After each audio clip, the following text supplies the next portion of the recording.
Bueno, esta clase es más que nada una síntesis que les recomiendo hacer, revisar con anticipación a la clase que vamos a iniciar la próxima semana de electrostática a partir del 27, el lunes próximo, lunes y miércoles, por supuesto, para el turno respectivo, para que estén familiarizados con anticipación, para que podamos ustedes y nosotros entender más fácil lo que tienen que realizar. Si ustedes asocian lo que yo voy a sintetizar ahora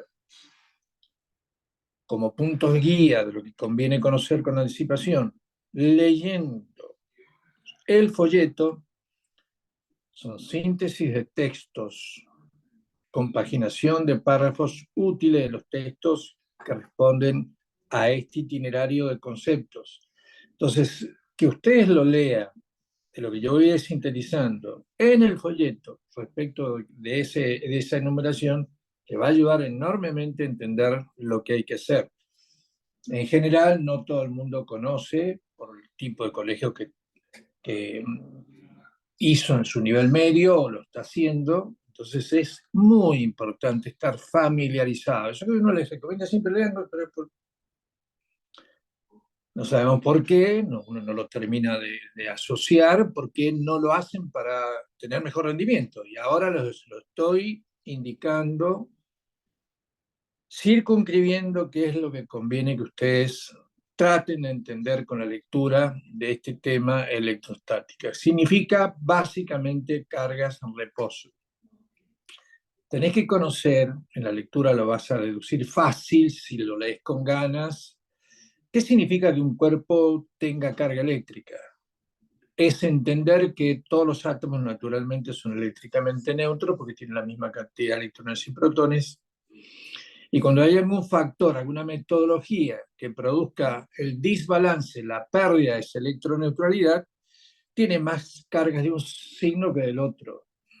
Lógicamente, el factor determinante de esa posibilidad es que se movilicen las únicas cargas que se pueden movilizar dentro de un átomo, que son los electrones. Los protones están encerrados en el núcleo, no se movilizan. Y eso existe en distintas metodologías, distintos fenómenos que dan lugar a que se transfieran electrones de un átomo a otro. Entonces, el que pierde electrones se queda cargado con un exceso de carga positiva. Por el contrario, el que los gana siempre tiene que ser entre el cuerpo. Uno gana y el otro pierde. El que los gana los electrones se cargan negativamente. Hay fenómenos que tienen nombre propio, que ex profeso se practican para producir esa pérdida de la electroneutralidad. Tiene nombres técnicos, trato de que no sea tan pesado eso y tan elaborado en nombres, sino que son procesos de generar carga eléctrica por rozamiento o fricción, que se llama triboelectricidad. Hay otra que simplemente la voy a enumerar, que se llama piezo, diferencia de presión, y los más usados son los fenómenos de inducción y conducción, ¿eh? que van a producir o dar lugar a generar esa pérdida de la electroneutralidad. Por otro lado, hay sustancias que tienen más facilidad en transferir los electrones y otros son más rígidos en ese proceso y no son capaces de transferirlo. Los denominados conductores son los que permiten que los electrones marchen de átomo en átomo. Los electrones periféricos, que son los electrones libres, en el cobre, en el hierro, ¿eh? Distinto a otros como la madera o el caucho, cuestiones de ese tipo, sustancias de esa naturaleza, que no tienen electrones libres. Entonces es muy difícil cargarlos electrostáticamente, pero sí, algunos tienen más facilidad que otros y a su vez tienen capacidad de conducir electrones, que son los conductores, incapacidad, que son los aislantes.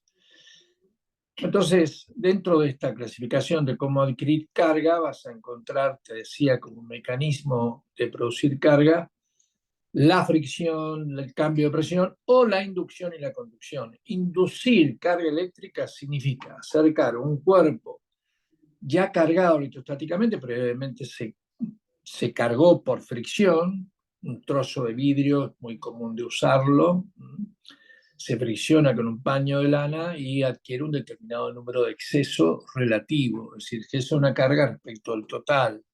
¿eh? Ese cuerpo cargado luego se lo utiliza para influir sobre otro cuerpo y producir un fenómeno denominado de inducción. ¿eh? El inductor es este primer cuerpo, en este caso el ejemplo que te da es una varilla de vidrio, que realmente si lo frota con paño de lana queda cargado con un defecto de electrones, entonces con un exceso positivo, y cuando se lo aproxima a otro cuerpo que está neutro, lógicamente esas cargas positivas sin contacto. Inducir es cargar un segundo cuerpo a partir de uno que ya viene cargado por aproximación, no contacto. Entonces, una barra de vidrio cargada por inducción positivamente,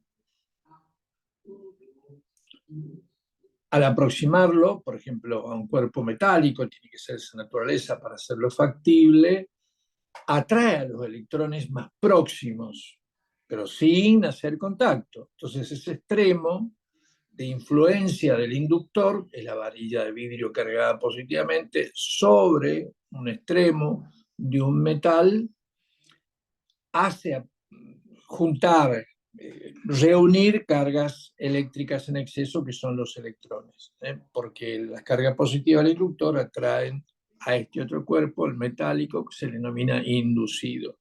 Eso es cargar por inducción.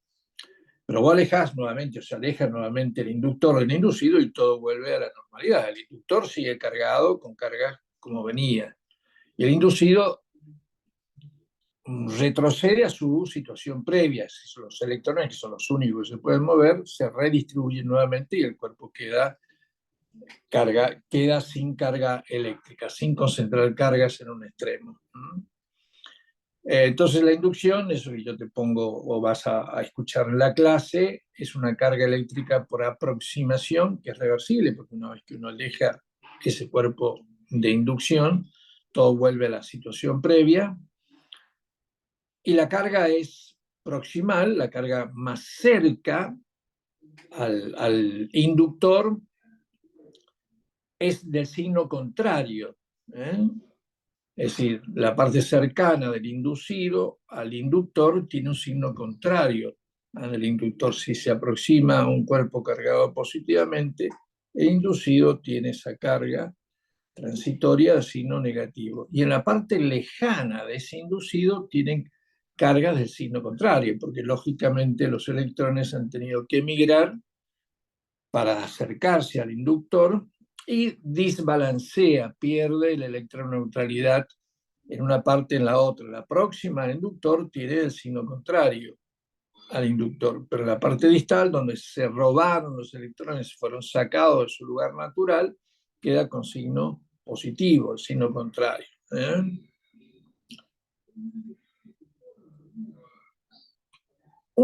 Es una forma de resumirles la presencia, cómo se puede poner en evidencia la presencia de un cuerpo adquirido carga,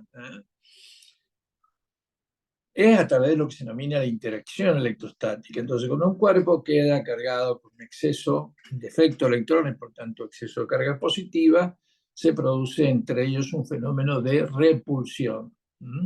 Tiene mucha similitud con lo que a veces es más espontáneo conocer o más naturalmente conocer.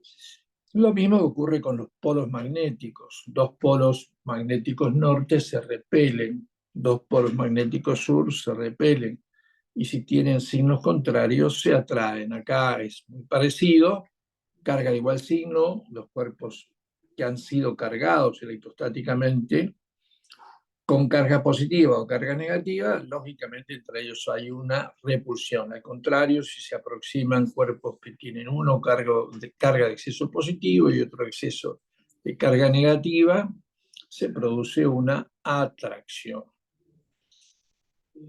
Esas fuerzas de interacción electrostática, atracción o repulsión, están cuantificadas. O está cuantificada a través de una ley que se llama ley de Coulomb. Colombio. Y es un fenómeno muy conocido, por supuesto. Nosotros vemos la síntesis, que está materializada en una fórmula, vos estás leyendo tu folleto, que es igual a un producto de una constante de proporcionalidad, ya te la menciono con un poco de detalle, que se simboliza con la letra K, es igual al producto de las cargas que están interaccionando entre ellos para ser atraídas o repelidas, dividido el cuadrado de la distancia que les separa.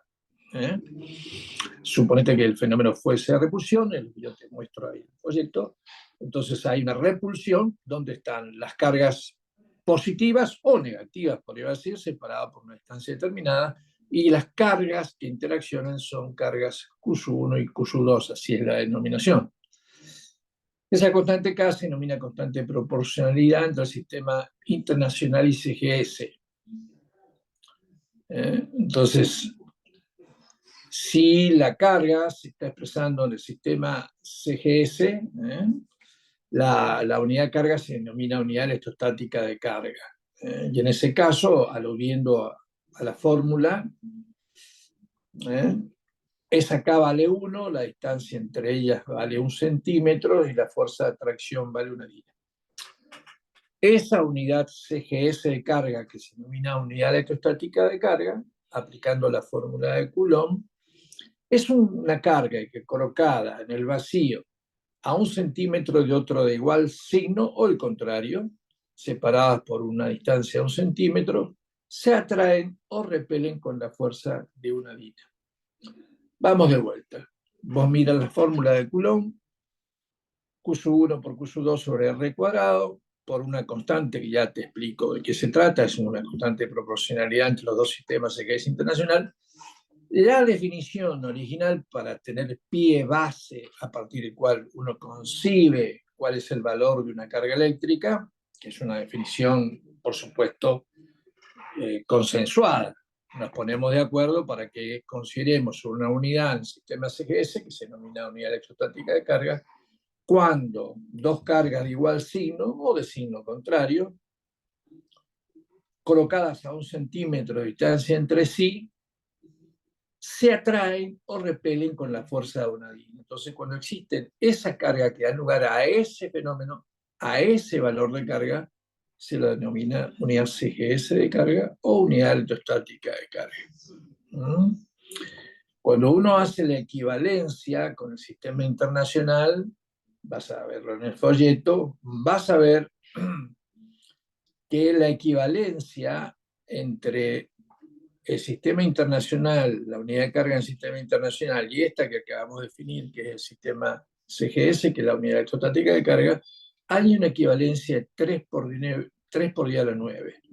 El Coulomb, la unidad de carga en el sistema internacional, es 3 por 10 a la 9 unidad electrostática de carga. Bien, yo ahora te estoy dando una concepción ya establecida, un valor que vas a tomar de referencia.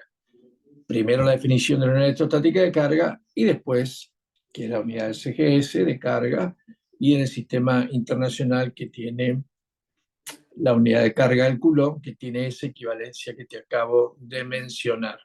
Yo te hago una síntesis acá, que es lo que pretendo que tengas presente, donde en CGS la constante de proporcionalidad vale 1, la carga es la unidad electrostática de carga, y lo equivalente al internacional, esa constante K vale 9 por 10 a 9.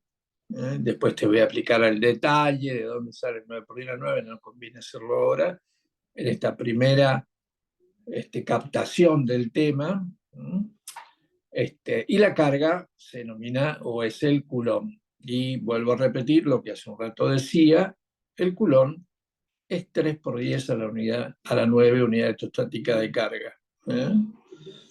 O sea, es la equivalencia que existe entre uno y otro. También hay una definición que uno tiene que saber, tanto que no se pierdan tanto en eso, que es saber que es acá, que es 1, es acá que vale 9 por 10 a la 9, Newton, acá lo tienes, 9 por 10 a la 9 Newton, metro cuadrado, Coulomb cuadrado. se puede averiguar, y no sé por qué la vamos a complejizar, porque a veces lo usan de esta manera. Ese número sale también de hacer este cociente, que es algo que vos tenés que admitir y usarlo con esos valores propuestos.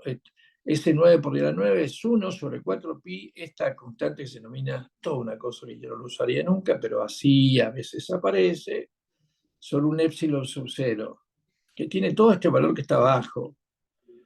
Trataría de que no te metas todavía con esto para que no te compliques la vida, de tal forma que K resulta igual a 9 por 10 a la 9 newton metro cuadrado por un cuadrado. Eso sí hay que saberlo. ¿Eh?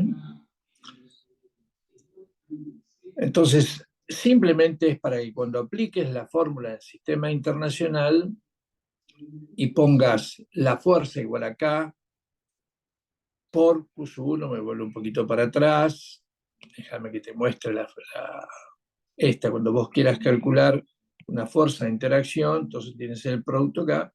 Acá pones en el internacional 9 por 10 a la 9 newton metro cuadrado sobre coulomb cuadrado. Y estas cargas están en coulomb y estas están en metro. Si esto fuese el uso en el CGS, la fuerza que se obtiene, que va a ser en dinas, esta acá vale 1.